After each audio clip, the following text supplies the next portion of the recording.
Hey everybody, it's Dave here from Franlung. Today we're taking a look at a handful of athletes that have been competing year after year at the highest level without kind of the fanfare and publicity that some of their peers have received. So looking at semifinals this year, we had just under 600 athletes that competed as individuals across the 7 semifinals, which again, just to compete at that level, it takes dedication, consistency, and a ton of support and just some general talent as well to be able to compete at that high level. For some of these athletes, it will be their only year at semifinals. Some of them, it's just kind of a stepping stone as they advance further in the career, and some of it's kind of a last hurrah in the individual field before they move over to the Masters competition or maybe focus a bit more on local competition. So it is a huge accomplishment for these athletes that competed at semifinals. Again, looking at the field itself, only 52% of the field at semifinal athletes this year also competed last year. So just more than half the athletes did have the ability to make it to the semifinals back-to-back year. And there's a lot of factors that play into it. Like there's drive and desire. Again, it takes a ton of time to train and compete at this type of level. It takes a lot of desire to push forward day after day. Knowing that the goal's that far away. Again, there's also financial considerations and a ton more different things that impact whether an athlete is able to compete year after year at semifinals. So seeing that there's 52% of the athletes that go back-to-back years, it is a huge testament to everybody who makes it. Rolling it back even further, there are 181 athletes that have competed as individual at semifinals all 3 years. So now we're down to only 30% of the field, or 30% of the athletes have done it all 3 years at semifinals. So we really start to see a drop off as time goes by. If we rewind even further back to 2018, we have 34 athletes that have competed in a qualifying competition since 2018. So this would be 2018 regionals, sanctionals in both 2019 and 2020, and then 3 years of semifinals. So 34 athletes. So again, that's a little bit, 5% of the field of semifinals this year did achieve all of those types of competitions. And then looking at those 34 athletes, 29 have gone on to make the CrossFit Games as an individual some point in their career. And obviously this includes, the Noah Olsons, BKG, Cole Sagerov, accomplished 10 years in a row, Fikowski, Vellner, you got Brooke Wells, who fell just short this year. But again, a lot of those just household names in the world of CrossFit are within that group. And that leaves just 5 athletes that have competed at that level for 6 years, but haven't made it to the CrossFit Games. And I think it's really just important, just as a CrossFit community, to recognize them for the effort and dedication that they have put in over this 6-7 year time frame, but haven't necessarily got the recognition and the publicity that their peers who have made it to the CrossFit Games. So our 5 athletes that I wanted to take a look at are Alex Kudelis, Allison Scudds, Josh Woodhall, Norman Woodring, and Yuko Sakuyama.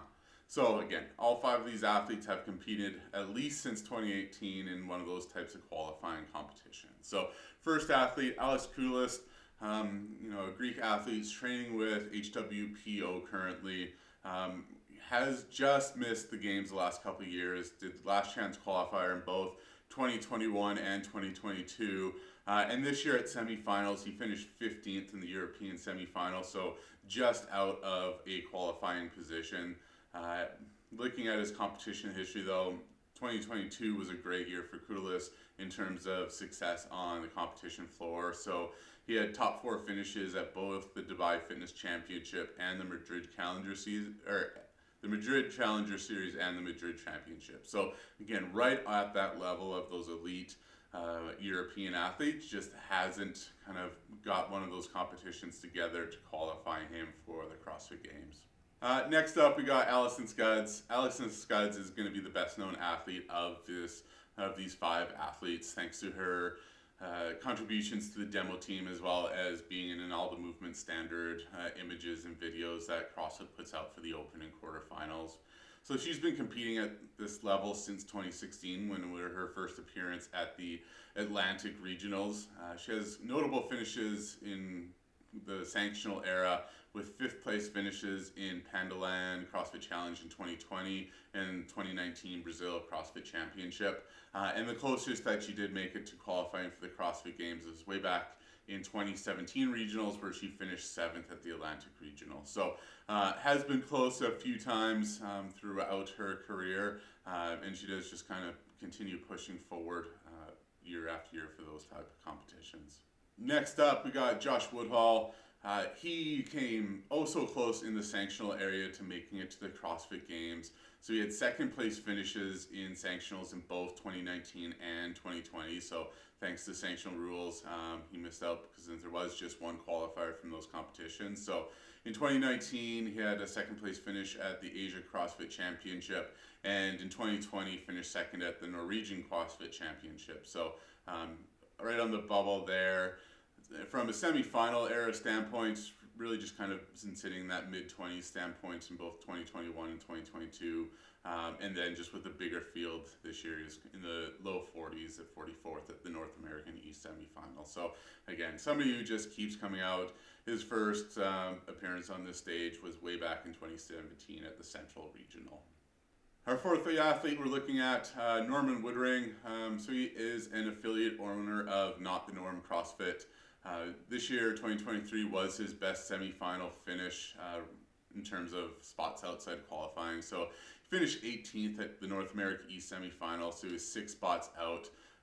Last year, he was 16th at the Granite Games and 19th at the 2021 Mid-Atlantic CrossFit Challenge. So kind of in that second heat, or second last heat in the semifinal era. Back in regionals, he had his best regional finish in 2018, the Atlantic Regionals. And from a sanctional standpoint, finished 7th at a pretty stacked field at the 2019 Strength and Depth competition. Our last athlete in the list is our only athlete from outside North America, Yuko Sakuyama. So going into semifinals this year, she was only 9 points out of a qualifying spot after 3 events, the Far East Throwdown this year, but she was forced to withdraw due to a shoulder injury that she sustained doing the max snatch event. So has a bunch of top 5 finishes in her career in semifinals. Last year she was 5th at the Far East Throwdown and was 4th at the 2021 Asia Invitational. In sanctionals, best finish there was 7th at the Pandaland CrossFit Challenge. And then competing at regionals all the way back from 2015 was when she made her first appearance in the Pacific Regionals, where she competed for 4 years. That has always been a super stacked field, so she kind of was hovering in the 27th to 30th range for those types of competitions. But again, competing at this stage, I guess it's 8 years for her, 9 years for her. So again, super impressive. She has kind of graduated into those masters categories this year as well.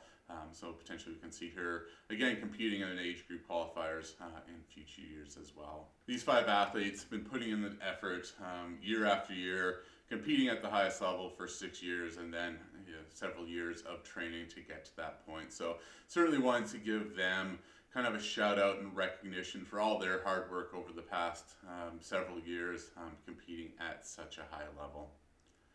And with that, thanks for listening. As always, like, subscribe to the podcast YouTube channel wherever you are listening. Follow us along at Franlong Analytics on Instagram. It's a great way to get kind of bite-sized dose of stats and information as we head into the CrossFit Games, as well as some off-season competitions.